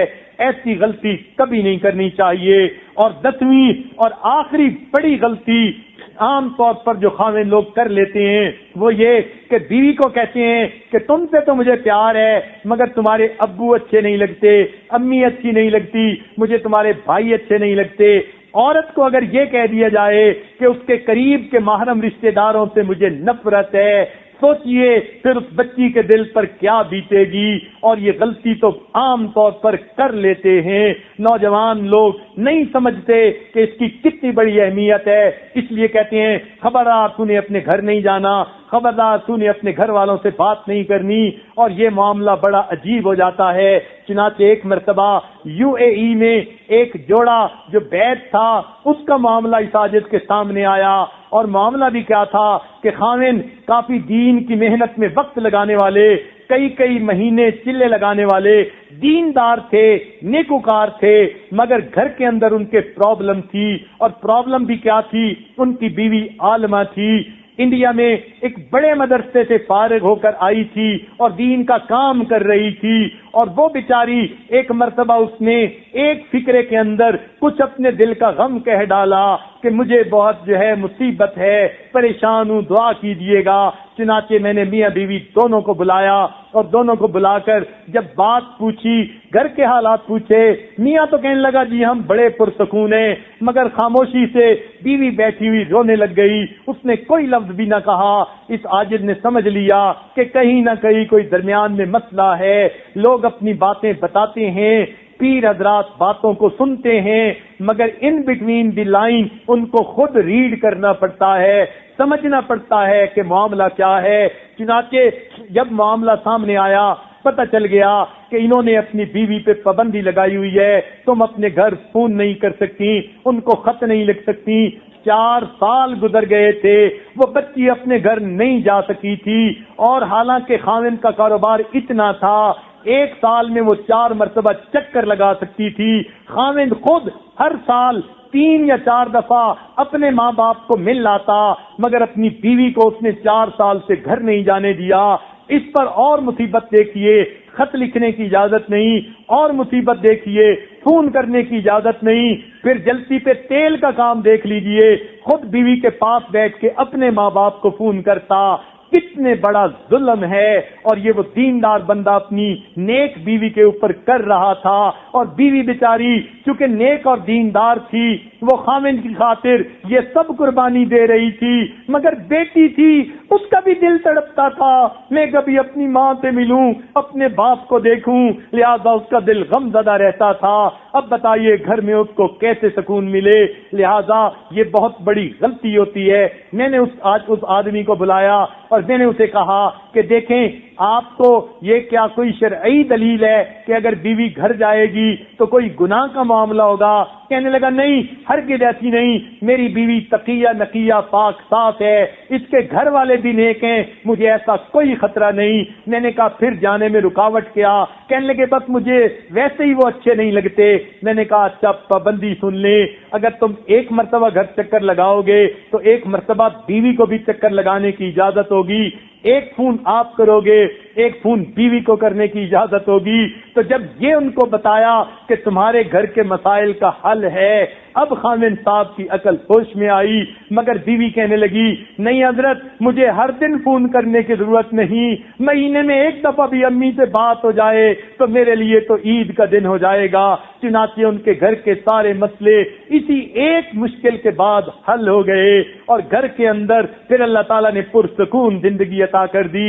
وہ صاحب دوبارہ آئے، کہنے لگے حضرت میں آپ کا احسان نہیں اتار سکتا، پتہ نہیں شیطان نے مجھے کیا ورغلا دیا، میرے دماغ میں کیا ڈال دیا کہ میں نے اپنے گھر کو جہنم کی طرح بنا لیا تھا، آپ نے معاملہ فہمی کے ساتھ سمجھا دیا، اب ہمارے گھر میں جنت کی سی جو ہے وہ رونقیں آ گئی ہیں۔ تو دیکھیے یہ 10 بڑی خطرناک غلطیاں ہیں، ممکن ہے اس کے علاوہ بھی بہت ساری ہوں، لیکن آج اس کے ذہن میں جو باتیں آئیں وہ اس وقت آپ کے سامنے پیش کر دیں۔ ان غلطیوں سے خاوندوں کو بچنا چاہیے، اگر بچیں گے تو اللہ رب العزت ان کو پھر خوشیوں بھری زندگی عطا کریں گے، گھر کے اندر بھی سکون ہوگا، اور اللہ تعالیٰ کے ہاں بھی ان کو عزتیں ملیں گی، اللہ رب العزت کے ہاں بھی ان کو جو ہے اللہ رب العزت کے ہاں بھی ان کو نیکی ملے گی۔ لہذا آج کی باتیں یہیں تک مکمل کرتے ہیں، شاید ان خطرناک غلطیوں سے بچ کے آپ کے گھروں کے ماحول اور اچھے ہو جائیں، اور اسی ٹاپک کو اب ہم کل بھی بیان کریں گے، کیونکہ اس عاجز کے حساب سے یہ ٹاپک ابھی آدھا بیان ہوا اور تقریباً آدھا یا کچھ زیادہ ابھی باقی ہے۔ لہذا پہلی ترتیب کے مطابق جب تک یہ ٹاپک مکمل نہیں ہوگا تب تک دوسرا ٹاپک ہم نہیں شروع کریں گے، لہذا کل بھی انشاءاللہ خامدوں کے بارے میں جو دوسرا حصہ بیان کا رہ گیا وہ انشاءاللہ ہم بیان کریں گے. ابھی چونکہ تقریباً 1.5 گھنٹہ بیان ہو چکا، اتنا کافی ہے. مزید باتیں بتا بھی دیں گے، سننے والے بھی تھک کے اس کو دل سے نہیں سنیں گے، اور جو مرد لوگ بیٹھے ہیں وہ تو پہلے ہی چاہتے ہیں کہ جلدی ٹاپک ختم ہو تاکہ ہمیں مجھے یہ نصیحتیں زیادہ نہ سننی پڑیں. اور اس عاجز کا جی چاہتا ہے کل یہ تازہ دم ہو کے پھر آئیں گے، صاف دماغوں سے بیٹھیں گے، پھر ان کو اجگلی باتیں بتائی جائیں گی تاکہ اچھی طرح ان کے ذہن نشیں ہو جائے. اللہ تعالیٰ خوشیوں بھری زندگی عطا فرما دے اور ہماری غلطی کوتاہیوں سے معاف فرما دے. اور اب تک ہم جن غلطیوں کے مرتکب ہوتے رہے، پروردگار ان غلطیوں کو معاف فرما کر ہمیں قیامت کے دن رسوا ہونے سے محفوظ فرمائے. وآخر دعوانا ان الحمد للہ رب العالمین. تھوڑی دیر مراقبہ کر لیجئے، آنکھوں کو بند کر لیجئے، سر کو جھکا لیجئے. دنیا اور جو کچھ دنیا میں ہے اس سے ہٹ کٹ کے اللہ تعالیٰ کی یاد میں ڈوب جائیے. انسان جب اپنے اندر جھانکتا ہے اسے اپنی اصل تصویر نظر آتی ہے. اپنے من کے دریچے کو کھولیے، اپنی اصل تصویر کو دیکھیے. لا الہ الا اللہ محمد رسول اللہ. دعا کیجئے. سبحان ربی العلی الوہاب اللہم صلی علی سیدنا محمد وعلی آل سیدنا محمد وبارک وسلم. ربنا ظلمنا انفسنا ان لم تغفر لنا وترحمنا لنکونن من الخاسرین. اے مالک، ہم آپ کے عاجز مسکین بندے ہیں، ہمارے گناہوں کو معاف فرما، ہماری خطاؤں سے درگزر فرما، ہمارے عیبوں کی پردہ پوشی فرما. اللہ ہماری نگاہوں کو پاک فرما، ہمارے دلوں کو صاف فرما، ہمارے سینوں کو اپنی محبت سے لبریز فرما، اپنے عشق کی آتش ہمارے سینوں میں پیدا فرما. رب کریم ہمارے ساتھ درگزر کا معاملہ فرما. اے اللہ، ہم نے اپنی زندگی میں بہت غلطیاں کی، لوگوں کے دلوں کو دکھ دیا، ایذا پہنچائی. اے مالک، ہم مجرم ہیں، پروردگار ہمارے جرم معاف فرما دیجئے. کیا پتہ انہی جرموں کی وجہ سے ہماری دعائیں قبول نہیں ہوتی، لوگوں کے دل توڑنے کی وجہ سے اللہ ہمارے دلوں کو سکون نہیں ملتا. میرے مالک معاف فرما دیجئے اور ہمیں اپنی زندگی میں دوسروں کے حقوق پورے ادا کرنے کی توفیق عطا فرما دیجئے. اے اللہ، رمضان مبارک کا یہ آخری عشرہ ہے، رب کریم تھوڑے دن باقی رہ گئے. میرے مالک، ہم پر رحمت کی نظر فرما دیجئے. ہم بگڑے ہوئے ہیں، بننا چاہتے ہیں. اللہ، ہم بکھرے ہوئے ہیں، ہم جمعیت حاصل کرنا چاہتے ہیں، غافل ہیں مگر حضوری حاصل کرنا چاہتے ہیں. اے پروردگار، ہمارے حالات کو بنا دیجئے، ہماری شخصیت کو کامل کر دیجئے. رب کریم ہماری کوتاہیوں سے درگزر فرما دیجئے. اے اللہ، ہمیں زندگی محتاط گزارنے کی توفیق عطا فرما دیجئے. اے اللہ، ہمارے گناہوں کو معاف فرما دیجئے. ربنا تقبل منا انک انت السمیع العلیم، تب علینا انک انت التواب الرحیم. صلی اللہ تعالی علی حبیبہ سیدنا محمد وآلہ واصحابہ اجمعین برحمتک.